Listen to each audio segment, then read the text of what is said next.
Hello, my name's Tony Mansueto. Welcome to Seeking Wisdom and to our series entitled Power and the Common Good. In this series, we're going to look at the question of how to build and exercise power in service to the common good.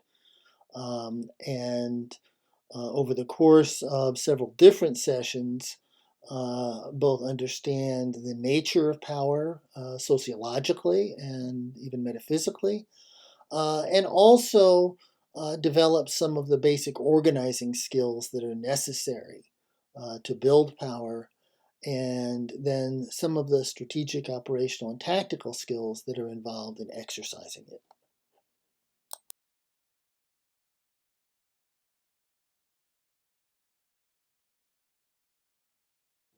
Before we begin, I would like to invite you to learn a little bit more about Seeking Wisdom. You can visit our webpage below, and if you're interested in supporting us, please visit our Patreon page. We look forward to developing a longer term relationship with you. And thank you so much.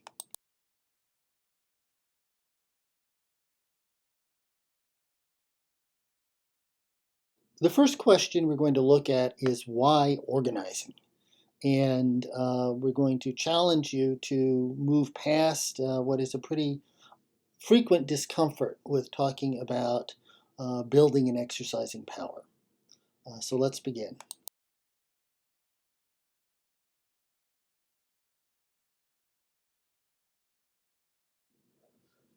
It is in the nature of human reality to have interests and to want to realize those interests. Um, Talking about our interests is often, in our society, a cause of considerable discomfort. This is in part because we don't really understand what interests are. We tend to identify interests and self interest in particular with selfishness, and that's fundamentally a misconception. As we'll see further on in the series, the term interest derives from two Latin words, inter and esse, which refer to what we are connected with, inter between and esse to be. So our interests are what we value, they're what we're connected with, they're what we're invested in.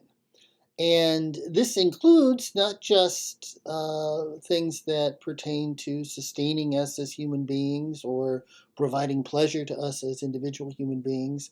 It includes the people we care about, it includes our families, our communities, and ultimately it includes our broader understanding of what it means to be human, and more specifically of what we bring to the table as human beings.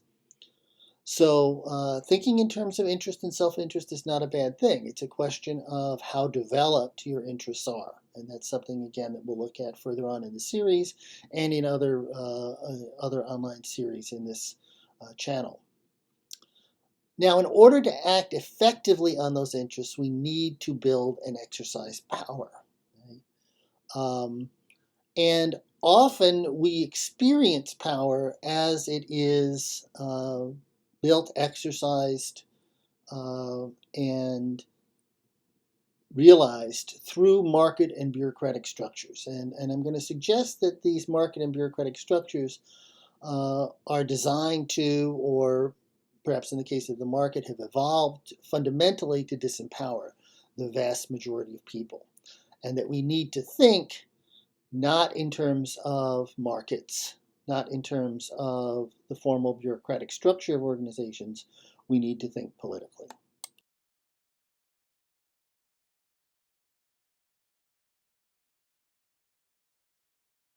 Now, in a market society, we are encouraged to focus on the benefits of markets, and there are benefits of markets as opposed to other types of structures that have existed historically.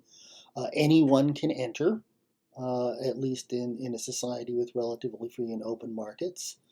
You can bring whatever resources you have to the table, and you can enter trying to accomplish anything that you want to. Okay? Markets, in that sense, are agnostic about values, and they give you an opportunity to try to realize your own.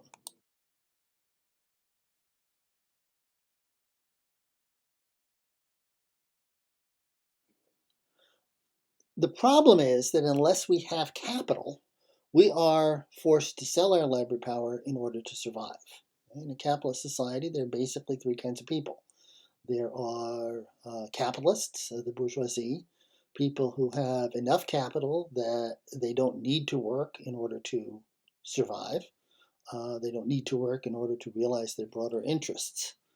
There's the petty bourgeoisie, those who bring enough capital to be able to work for themselves. Um, and the vast majority, the proletariat, who are forced to sell their labor power in order to survive. Now, what's so bad about having to sell your labor power in order to survive? This is something that we have become so accustomed to doing that even the left in the United States often frames its demands in terms of uh, making jobs more accessible to people, giving people the opportunity to sell their labor power in order to survive. The problem is that when we sell our labor power, we are forced to realize someone else's interests, not our own. And that is not simply a matter of serving broader interests, because the interests being served are ultimately those who own the particular enterprise that we are working for. And even if it's a nonprofit enterprise, even if it is a public institution, the principles and values that organization serves are not necessarily our own. And so when we sell our labor power in order to survive, we are often forced to do not what we think is right, but what our employer thinks is right. And that is the result of the fact that we don't have the resources to survive without employment. Um, and if you focus on that clearly, you begin to see that that is a tremendous degradation of human nature. We are by nature moral beings. We have the ability to decide what it means to be human. We have the ability to decide what we think is right and what we think is wrong. And when we become employees, we basically lose the capacity to act on that. But the problems with the market go even further than that. Even if we have capital over the long durée, over the frame of decades and centuries, the market allocates resources to those activities which give the greatest return on investment. And so what this means is that while someone may make a pile of money and decide to become a philanthropist and devote their funds to some cause in which they particularly believe, in the long run, they will be outclassed by rising uh, corporations, rising capitalists. We'll argue in another context, another series, that capital is actually emerging as an autonomous intelligence, independent of the bourgeoisie. But regardless of the particulars of how you think about it, they will be left behind by comparison with people who are investing in whatever way brings the greatest return on investment. And so, while there are an awful lot of large universities and religious institutions and private foundations which have enormous endowments that allow them to act on a moral imperative of some kind, as they understand it, um, they are minute by comparison with the largest aggregations of capital operating across the world system as a whole. And so, in the end, there are very severe limits even to the ability of the bourgeoisie to act on an authentic moral vision.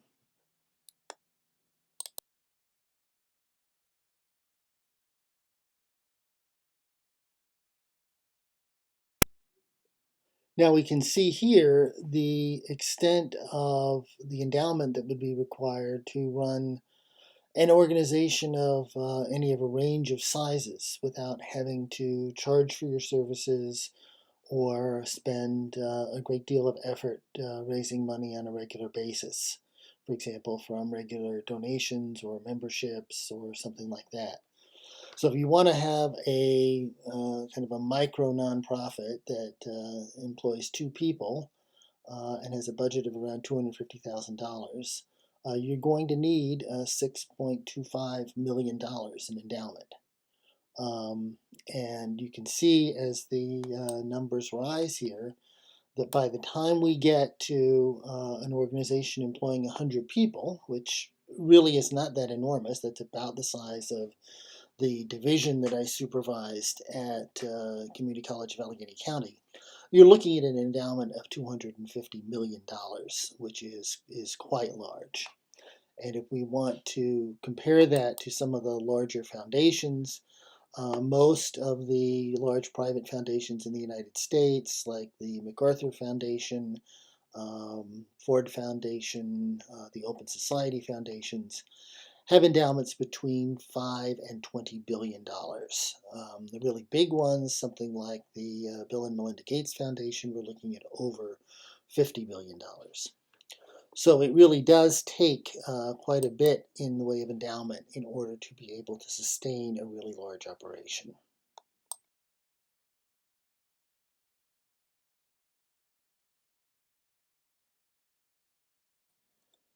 Now, most of us do not engage the market directly, except insofar as we are um, in the job market, seeking a job. Of course, we engage the market as buyers, as consumers, and perhaps on a very small scale as investors in our current retirement system in the United States. But for the most part, we are engaging the market directly only during periods when we are looking for a position. The rest of the time, we form part of bureaucratically structured organizations. And many of us approach those positions with the aim of trying to build and exercise power in service to the common good. We are trying to realize a certain vision of what it means to be human. We are trying to contribute to the development of human capacities, to social justice, to the creation of knowledge. Um, but in doing that, we face some very, very severe constraints that come about from the simple way in which bureaucracy is structured and in which it operates. And there are many, many, many dimensions to that, and we'll have a separate discussion of bureaucracy in another context. But two things stand out. First of all, the fact that the organization and its officials have limited jurisdiction, and all decisions and powers are specified and restricted by formal regulations.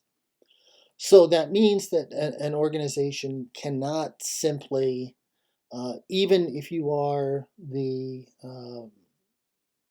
official leader, the chief executive of that organization, you can't simply do what you think is right. You can't simply do what you think even advances the mission of that organization. You have to operate within the constraint of certain regulations. Now, this can have certain advantages because it does constrain abuse and arbitrary exercise of power, but it also makes it very, very, very difficult to um, act in a way that, even in the very long haul, is aimed at restructuring society, reorienting society towards a different vision of what it means to be human. And the second piece, and this is really is very critical, is what we call professionalism, and that is that officials of bureaucracies offer value-free expertise. They are not employed in order to lead around fundamental questions of meaning and value. And this again radically constrains their ability to exercise transformative leadership. And this whole idea that professionals are granted a high degree of autonomy based on their expertise um, is in many ways a trap, because the expertise is uh, confined, shall we say, to questions of means rather than to questions of ends. Their career advancement depends on technical qualifications, not their global excellence as human beings. This may well be one of the reasons why we find so many people who are not excellent human beings, shall we say, in positions of leadership. And so, operating in a bureaucratic structure And thinking bureaucratically very, very, very severely constrains our ability to build and exercise power in service to the common good.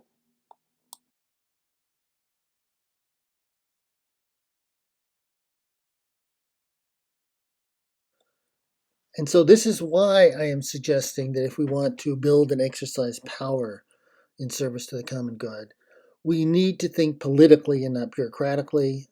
We need to think politically and not, at least not primarily, in terms of the marketplace. And there are a number of reasons for this. First of all, when we are thinking politically, we can build an organization that has global jurisdiction, that covers the whole field of the ends of human life and the means thereto. We are not restricted by a formal charter or a mission statement or a set of regulations which constrains what the organization is able to do. We are able to do what is necessary in order to cultivate human capacities, in order to gradually restructure the character of human society. Second, while we're always operating to some extent within formal structures, when we think politically, we see that in a certain sense that is kind of a smokescreen or an illusion, or at least a partial illusion. The underlying reality is one of a network organization. And that doesn't mean that everybody is equal by any stretch of the imagination. There are power and authority differences. But they operate across networks which are constantly in flux and constantly in competition. And so when we begin to think politically, we look behind the formal structure and we begin to see those networks. And those networks is where the power is built and exercised. When we begin to think politically, we realize that although, again, there is usually some sort of formal legal authority operating in organizations in our society, that there is also an informal authority, which is either substantive and based on the quality of our arguments, or charismatic and based on the quality of persons. And this gives us a much wider range of options in terms of how we legitimate our activity. There's a much more fluid division of labor. What people actually do is not really what resides in their job description.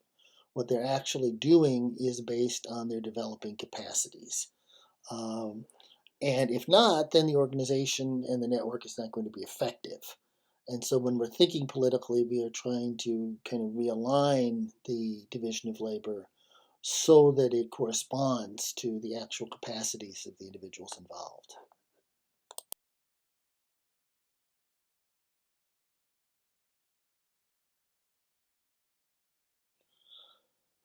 When we're thinking politically, our timing is driven by strategic and operational and tactical analysis. In a bureaucracy, things just chug along. There's an annual budget, there's an annual schedule, there's an annual sequence of events that take place, and there's a tendency for that to have a great deal of inertia. It's really, really, really hard to speed things up. And actually, perhaps more serious, it's really, really, really hard to slow things down. When we're thinking politically, we are able to time things based on the political requirements of the situation. We move when we need to move. We move when the time is opportune. And if we don't know what to do, then we don't do anything. Okay? And again, if you are um, thinking bureaucratically, that's almost inconceivable. That's like you're not doing your job. But sometimes that is, in fact, the best thing. Decisions are based not on formal rules or the application of rules, even the interpretation of rules. They're made based on fundamental moral principles, on self interest, and on negotiation. Um, Leaders are whole people, whole human beings who bring meaning and values, as well as a title and a job description, and they act on the basis of those meanings and values. And this is one of the hardest things for people to realize, to kind of break out of your role, break out of the function that you occupy within the organization, and actually be who you are. Okay? That doesn't mean, unlimited self-disclosure. It doesn't mean that there isn't sort of a public persona whereby you modulate what about yourself you're choosing to present at a particular time or in a particular place. Those things are both signs of maturity. But over the long haul, you are there, not the role, and you are bringing to bear your sense of what it means to be human, your principles and values, and you're acting fundamentally on that basis. And then those values can be realized by building power. Um, and so this is a fundamentally different way of looking at things.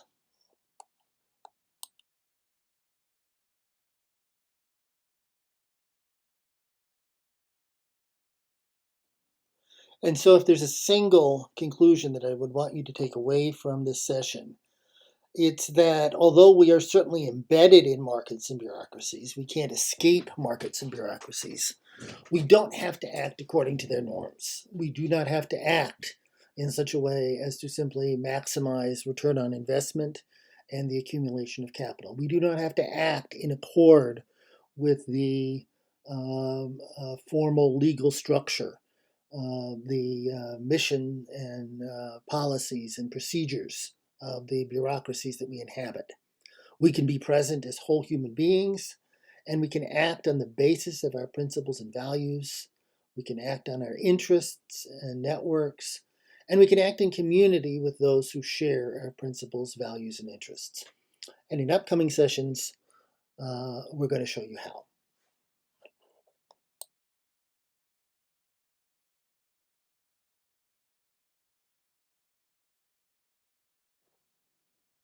So thank you so much for joining us today.